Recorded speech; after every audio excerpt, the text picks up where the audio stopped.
시청자 여러분 안녕하십니까? 한 주간의 북한 관련 소식과 함께 주요 이슈를 분석해드리는 통일로 가는 길입니다. 한국 외교부는 금년 들어 중국 동북 삼성 지역에서 우리 국민 2명의 소재가 확인되지 않고 있다고 밝혔습니다. 북한 정권에 의해 강제로 피랍됐을 가능성이 높은 것으로 관측되고 있는데요. 이런 와중에 김정은이 직접 중국에서 대북 선교사나 인권운동가 등을 납치하고 한국 정부에 보복하라는 지시를 내렸다는 주장까지 제기되고 있습니다. 외교부 관계자는 5월 17일 금년 들어 중국 접경 지역인 랴오닝성과 지린성 및 헤이룽장의 관할주인 선양총 영사관에 총 6명의 연락두절 사건이 접수됐다며 이 중 2명에 대해서는 현재 소재가 확인되지 않은 상황이라고 밝혔습니다. 외교부는 또 한국 일부 언론들의 한국 국적 탈북민 목사 피랍 보도와 관련 주선양 총영사관이 4월 초 우리 국민 1명의 연락두절 신고를 국내 가족으로부터 유선 접수한 바 있다며 중국 당국의 소재 확인 협조 요청 등 관련 사항을 파악 중이라고 밝혔습니다. 피랍설이 나온 한국 국적자 1명은 올 들어 소재가 확인되지 않은 2명 중 1명입니다. 이에 앞서 동아일보는 5월 16일 한국 국적을 취득한 탈북민 목사가 지난 3월 중국 지린성 옌멘족 자치주 허룽시에서 북한에 납치되었다고 보도했습니다. 한국 정부는 지난달 북한 종업원의 집단 입국 이후 중국 접경 지역에서 북한에 의한 우리 국민에 대한 테러 납치 가능성이 있다는 중국의 첩보에 따라 국내 선교단체나 언론사, 일반 국민을 상대로 방문 자제와 방문 시 각별한 신변 안전을 수차례 당부했던 바 있습니다. 한동만 외교부 재외동포 영사대사는 16일 국내 여행사 간담회에서 최근 북한에 잇따른 도발 위협에 비춰볼 때 해외, 특히 백두산을 비롯해 북중 접경 지역을 방문 체류하는 우리 국민에 대한 납치나 테러 등 여러 위해 가능성이 제기되고 있다며 중국 북한 접경 지역 내 위험 지역을 방문하는 여행 상품의 판매 자제 등을 당부했습니다. 외교부가 북한 정세와 관련해 민간 여행사와 간담회를 가진 것은 이번이 처음입니다. 통일로 가는 길, 정세진입니다. 지난 4월 중국 북한 식당에서 일하던 종업원들 13명이 집단으로 탈북했던 사건이 있었죠. 이 사건과 관련해 김정은이 중국으로 국가안전보위부 요원들을 급파하고 한국 정부에 대한 보복 지령을 내렸다는 주장이 제기됐습니다. 데일리 NK는 17일 평안남도의 한 소식통을 인용해 지난달 중국에서 발생한 여 종업원들 집단 탈북 사건과 관련해 국가안전보위부의 긴급 지시가 최근 하달됐다며 남조선 당국의 즉시적인 송환을 요구하고 불응할 경우 몇천 배의 복수를 가하라는 지시가 내려진 것이라고 밝혔습니다. 소식통은 보위부는 이번 집단 탈출 사건에 대한 책임 문제가 불거질 것을 우려해 중국 중개인들과 결탁된 남조선 국정원의 유인 납치극이라고 보도했다며 남조선 당국이 직접 개입됐다는 말에 화가 난 김정은은 당신들은 뭐하는 사람들이냐며 이 같은 지시를 내렸다고 전했습니다. 그러면서 그는 이에 따라 보위부 해외 반탐국과 정찰 총국 젊은 요원으로 구성된 몇 개의 조가 중국에 파견됐다며 보위부는 이번 책임에서 벗어나기 위해 무역 및 친척 방문자 등으로 위장한 뒤 탈북을 돕는 선교사, 인권활동가 등 대북 활동가들을 파악해 일망타진을 꾀하고 있다고 주장했습니다. 통일로 가는 길 권미숙입니다. 동포 여러분들 중에서도 사업이나 여행차, 중국 등 북한인들의 활동이 비교적 자유로운 지역을 방문하시는 분들이 있으실 텐데요. 가급적이면 이런 지역의 방문을 피하시는 것이 좋을 것 같습니다. 불가피하게 방문하시더라도 신변 안전에 각별히 유의하시는 것이 좋겠습니다. 지난해 11월 방송에서는 미 국무부가 미국인들에게 위험한 북한 여행을 자제하라는 여행 경보를 발령했다는 소식을 전해드렸던 적이 있었습니다. 그런데 국무부가 불과 6개월 만에 또다시 북한 여행 경보를 발령했습니다. 미국인이 북한을 방문했을 때 미국에서는 아무렇지도 않은 행동 때문에 부당하게 가혹한 처벌을 받을 수 있다고 미국 국무부가 지난해 4월과 11월에 이어 재차 경고했습니다. 1년 만에 세 번째 경보를 발령한 것입니다. 국무부는 16일 발표한 여행 경보에서 북한으로 여행하는 자국민들에게 북한 정권을 비판하는 내용이 담긴 어떤 형태의 매체라도 소지했을 경우 북한에서 범죄자 취급을 당할 수 있다며 이같이 당부했습니다. 국무부는 지난 약 10년 동안 14명의 미국인이 북한에 억류돼 있던 점을 강조하면서 북한에서는 김정은뿐만 아니라 김일성이나 김정일에게 무례한 언행을 한다고 판단되면 범죄 행위로 간주되며 승인받지 않은 장소에서 사진을 찍거나 허가받지 않고 주민들과 대화하는 일 역시 범죄 행위로 취급받는다고 설명했습니다. 미국 정부는 아직 북한에 대해 여행 금지 조치를 취하지는 않고 있습니다. 하지만 불과 6개월 만에 재차 북한 여행 경보를 발령한 것은 그만큼 북한을 방문하는 자국민에 대한 신변 안전 위협에 대해 심각하게 생각하고 있다는 것을 보여준다고 할 수 있습니다. 북한은 지난 3월 미국인 대학생 오토 원비어에게 15년 노동교화형을 선고한 데 이어서 지난달에는 한국계 미국인 김동철 씨에게 10년 노동교화형을 선고했습니다. 이들 두 미국인은 아직 북한에 억류돼 있는 상황입니다. 통일로 가는 길 전상입니다. 북한의 테러 관련 행위를 미국 행정부가 직접 조사한 뒤 그 결과를 의회에 보고하라는 내용의 법안이 미국 하원에 제출됐습니다. 2008년 북한을 테러 지원국 명단에서 제외한 이후 8년 만에 다시 테러 지원국으로 지정하기 위한 법안인데요. 북한의 연이은 도발과 핵 미사일 개발에 대한 집착에 대해 미 정치권이 극도로 부정적인 분위기를 보이고 있다는 것을 반영하고 있습니다. 오바마 행정부에 대해 북한을 테러 지원국으로 재지정해 줄 것을 요구해왔던 미 하원이 5월 12일 행정부 측에 북한의 각종 테러 행위를 조사한 보고서를 제출할 것을 규정한 새로운 법안을 발의했습니다. 2016 북한 테러 지원국 지정법으로 명명된 이 법안은 테드 포 의원이 대표로 발의했고 브래드 셔먼 의원이 공동 발의자로 참여했습니다. 포 의원은 미 하원 외교위원회의 테러, 비확산, 무역 소위원회 위원장을 맡고 있습니다. 포 의원은 작년 10월에도 북한의 핵무기 개발과 소니 영화사에 대한 사이버 해킹 공격 등을 거론하면서 북한의 행동은 더 대담하고 뻔뻔스러워졌다며 행정부가 북한에 대한 전략적 인내 때문에 북한을 테러 지정국으로 재지정하지 않고 있는지 모르겠지만 나의 인내심은 바닥이 났다고 북한을 강하게 비판했던 적이 있습니다. 이 법안은 북한의 테러 관련 행위의 가담 여부를 조사한 보고서를 법이 제정된 이후 90일 이내에 상원 또는 하원에 적합한 상임위원회에 제출하도록 요구하고 있습니다. 또 조사 결과 북한의 테러 지원이 확인된다면 존 케리 국무장관이 북한을 테러 지원국으로 재지정하거나 북한을 테러 지원국으로 다시 지정하지 않을 법적 근거를 의회에 제출하도록 요구하는 내용도 포함하고 있습니다. 조사 대상은 1970년대부터 최근까지 북한이 관련된 것으로 알려진 테러 행위 21건입니다.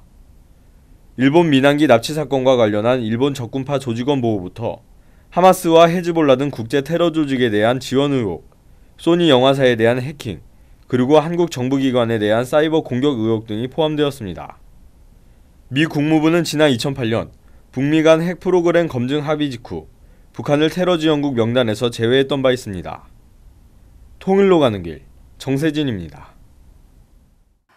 1인분에 $48짜리 1등급 쇠고기 스테이크를 먹고 피트니스 클럽에서 디즈니 만화 영화를 보면서 러닝머신 위를 달리거나 요가를 한다. 뉴욕이나 서울의 상류층 이야기가 아닙니다. 최근 당대회 취재차 북한을 방문했던 워싱턴 포스트 애나 파이필드 기자가 소개한 북한의 최상위 1%가 살아가는 모습입니다. 워싱턴 포스트는 15일 북한 노동당 7차 대회를 취재하기 위해 이달 초 평양을 방문한 애나 파이필드 도쿄 지국장의 룻보 기사 북한의 1% 평해튼에서 운치 있는 삶을 즐기다를 보도했습니다. 일반 공무원 월급이 $10도 안 되는 경제난 속에서 호사를 누리는 이들의 세계를 물가가 비싸기로 이름난 미국 뉴욕 맨해튼에 빗대 평해튼이라고 꼬집은 것입니다. 이 기사는 평해튼의 삶을 사는 상위 1%는 돈주라고 불리는 부호층이라고 소개하고 있는데요. 평양 주재 유럽인들과 탈북자 등을 통해 취재한 바에 따르면 이들은 대부분 노동당 고위의 관리와 그들의 가족들입니다. 또한 해외에서 외화벌이를 하는 국영기업을 운영하거나 북한 내 투자 유치와 관련된 일을 하는 이들도 있습니다. 젊은 층의 최상위 1%는 해외에서 사온 글로벌 브랜드를 주로 입는다고 합니다. 여자들 사이에선 엘르가 최고로 인기가 있고 남자들은 나이키, 아디다스 같은 스포츠 브랜드를 좋아합니다. 2014년까지 평해튼에서 살다 탈북해 현재 미국에 사는 이소연 씨는 상위 1% 젊은이들이 중국에 여행 갈 때는 친구들이 사다 달라며 전해준 쇼핑 리스트로 무장한다고 말했습니다. 파이필드 지국장이 직접 찾은 평양 커피숍의 커피 가격은 4에서 $8, 아이스 모카 커피는 $9였습니다. 맨해튼이나 워싱턴 스타벅스의 아이스 모카 커피는 가장 큰 벤티 사이즈가 $4.65입니다. 파이필드 지국장은 평양 주최탑 근처에서 독일 식당, 스시바, 바베큐 전문 레스토랑, 피자 가게 등도 취재했습니다. 독일 식당에선 구운 감자를 곁들인 1등급 쇠고기 스테이크를 $48에 팔고 있었습니다. 바베큐 레스토랑엔 $50짜리 요리도 있었습니다. 뉴욕의 유명 스테이크 레스토랑 피터 루거의 1등급 쇠고기 스테이크가 $39.5인 것에 비하면 평해튼의 물가가 뉴욕보다도 더 비싼 셈입니다. 쇼핑객이 가장 몰리는 시간대인 토요일 오후 8시경 들린 식료품 가게에선 호주산 쇠고기, 노르웨이산 연어, 수제 맥주 등을 천문적인 가격에 팔고 있었지만 손님은 거의 없었습니다. 통일로 가는 길 권미숙입니다. 워싱턴 포스트는 한국에서는 일반화된 성형수술이 평양에도 퍼지기 시작했다고 전했는데요. 쌍꺼풀 수술은 물론 코 수술도 가능한데 쌍꺼풀 수술에는 최소 $50에서 많게는 $200가 필요하다고 합니다. 북한의 7차 당대회에 앞서 실시된 70일 전투에 대한 대대적인 총화가 이뤄질 것으로 알려졌습니다. 이 가운데 북한 주민들 사이에 불안감이 높아지고 있다고 합니다. 당 대회만 끝나면 노력 동원이 줄어들어서 생활이 조금이라도 나아질 것으로 기대했던 주민들에게는 나쁜 소식이 아닐 수 없습니다. 자유아시아 방송은 5월 17일 일본의 북한 전문 매체 아시아프레스를 인용해 당 대회 때문에 미뤄졌던 70일 전투 총화가 전국적으로 실시될 예정이라며 당 대회에 참석했던 참가자들이 거주지에 도착하는 대로 총화는 시작되며 간부들과 일반 주민들은 총화에 따른 강력한 처벌을 우려하며 불안감에 시달리고 있다고 밝혔습니다. 7차 당 대회를 앞둔 70일 동안 각 부문의 성과를 최대한으로 끌어올리자는 70일 전투는 당 대회 개최 나흘 전인 지난 2일 종료된 바 있습니다. 아시아프레스 오사카 사무소의 이시마루 지로 대표는 지난 주말 동안 대부분의 당 대회 참가자들이 거주지에 돌아왔다는 연락을 받았다며 이제부터 본격적인 총화가 시작되고 구체적인 행위에 대해 꼼꼼한 조사가 이루어질 것이라고 말했습니다. 그는 70일 전투 기간 동안 북한 당국은 음주와 각종 잔치를 금지했지만 한 시인민위원회 책임부원은 집에서 생일 잔치를 하면서 녹화기를 틀어놓고 춤을 추고 노래를 하다 인민반 신고로 보위부와 보안서의 조사를 받기도 했다고 전했습니다. 이어 북한 주민들은 지난 1994년 김일성 주석이 숨졌을 때 술을 마시거나 오락을 한 간부들이 대거 적발돼 처벌받았던 사례를 떠올리며 공포에 떨고 있다고 덧붙였습니다. 통일로 가는 길 전상입니다. 국제사회의 전면적인 제재에 직면하고 돈줄이 막힌 북한 정권이 외압 획득을 위해 외국 선박에 북한 국적을 부여하고 등록료를 벌어들이는 이른바 선박 국적 사업을 벌이고 있다고 합니다. 3월부터 시작된 대북 제재의 효과가 점점 명확해지고 있다는 증거인 것으로 보입니다. 일본 교토통신은 5월 16일 지난해 이란과 아랍에미리트의 민간기업 선박 3척과 올해 3월 또 다른 중동의 민간 선박 3척이 편의 취적 방식으로 북한 국적을 취득했다고 유엔 외교소식통의 발언을 인용하여 보도했습니다. 이 외교소식통은 북한 국적을 취득한 중동 선박 6척은 유엔 안전보장이사회 대북 제재 결의 위반 가능성이 있으므로 당사국이 선박 국적을 즉시 말소시켜야 한다며 가까운 시일 내 안보리 내에서 관련 내용을 협의할 전망이라고 전했습니다. 유엔 안보리는 지난 3월 북한 핵실험과 장거리 미사일 발사 등 연이은 도발에 대해 초강력 대북 제재 결의를 통과시키면서 그 일환으로 북한 선박의 해외 등록 및 해외 선박의 북한 국적 취득을 금지한 바 있습니다. 편의 취적이란 선박 등록료, 세금 등을 아끼거나 선박 국적을 세탁하기 위해 제3국의 선박을 등록하는 방식을 의미합니다. 이 매체는 편의 취적 사업은 기본 자금도 필요하지 않고 매년 갱신료와 같은 정기 수입이 발생된다며 국제 제재로 외화 수입이 줄어든 북한 입장에서는 큰 수입일 것이라고 설명했습니다. 한편 지난 3월 지중해 등을 항행한 것으로 확인된 북한 국적 취득 선박 6척은 사우디아라비아와 아랍에미리트의 가축 운반 선박, 이라크의 유조선, 또 아랍에미리트의 화물선 두 척과 이란의 화물선으로 알려졌습니다. 통일로 가는 길, 정세진입니다. 스위스가 북한의 금융자산을 전면 동결하고 계좌를 폐쇄하는 등 강력한 대북 제재를 단행하고 있습니다. 이어 러시아도 북한과의 금융거래를 금지한다고 밝혔습니다. 자유아시아 방송은 지난 18일 스위스가 북한에 대한 금융 서비스를 금지하고 북한과 연관 있는 금융 자산을 동결했다고 밝혔습니다.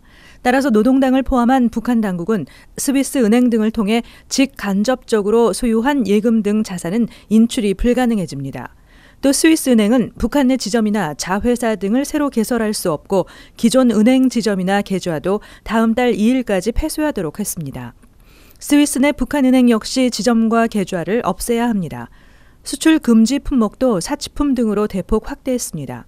김정은 노동당 위원장이 선호하는 것으로 알려진 고급 시계와 스노모빌 같은 스키 관련 제품, 골프, 볼링 등 스포츠 용품이 수출 금지 품목에 포함됐습니다. 또 항공유는 수출할 수 없도록 했고 북한산 금, 석탄, 철, 히토류 등의 수입도 금지했습니다. 북한에 수출하거나 북한에서 들여오는 수입 품목은 모두 통관 검사를 거쳐야 합니다. 러시아 중앙은행은 19일 자국 금융기관에 사실상 북한과 금융 거래를 전면 중단할 것을 통보한 것으로 알려졌습니다. 중앙은행은 러시아 국내 은행 등에 유엔 안전보장이사회 결의 2272행 조치 통지문을 보내 자국 금융기관과 북한과의 거래를 금지한다고 밝혔습니다. 통지문은 다만 유엔이 승인한 경우에만 거래가 가능하다고 명시했습니다. 중앙은행은 또 유엔 제재 대상인 북한의 개인과 기관, 단체 등이 보유한 채권은 즉시 동결되고 북한의 핵과 미사일 개발과 관련된 자국 내 금융 계좌를 금융기관들이 폐쇄해야 한다고 밝혔습니다. 통일로 가는 길 전상입니다. 북한 정권은 이번 당대회 기간 중 자신들이 직접 초청한 120여 명의 외신 기자들의 당대회 취재를 거의 허용하지 않은 것은 물론 이들의 일거수일투족을 철저히 통제했습니다. 기자들 사이에서는 농락당했다는 이야기가 나왔을 정도입니다. 하지만 북한은 외신 기자들이 당대회 소식을 대서특필하고 평양의 발전된 모습에 감탄했다고 왜곡 보도를 쏟아냈습니다. 외부 세계 정보로부터 철저히 격리된 북한 주민들에게 객관적인 외부 세계 정보는 물론 인간의 존엄성과 자유가 존중되는 더 나은 삶의 방식이 있다는 것을 알려주는 것이 무엇보다 시급하다는 생각이 듭니다. 평해튼에 사는 1%의 최상위층이 아닌 착취와 억압 속에서 신음하고 있는 99%의 북한 주민들이 진실을 알게 되도록 돕는 것이 바로 북한의 변화를 가져올 수 있는 지름길입니다. 통일로 가는 길 오늘 순서를 마칩니다. 시청해주셔서 감사합니다.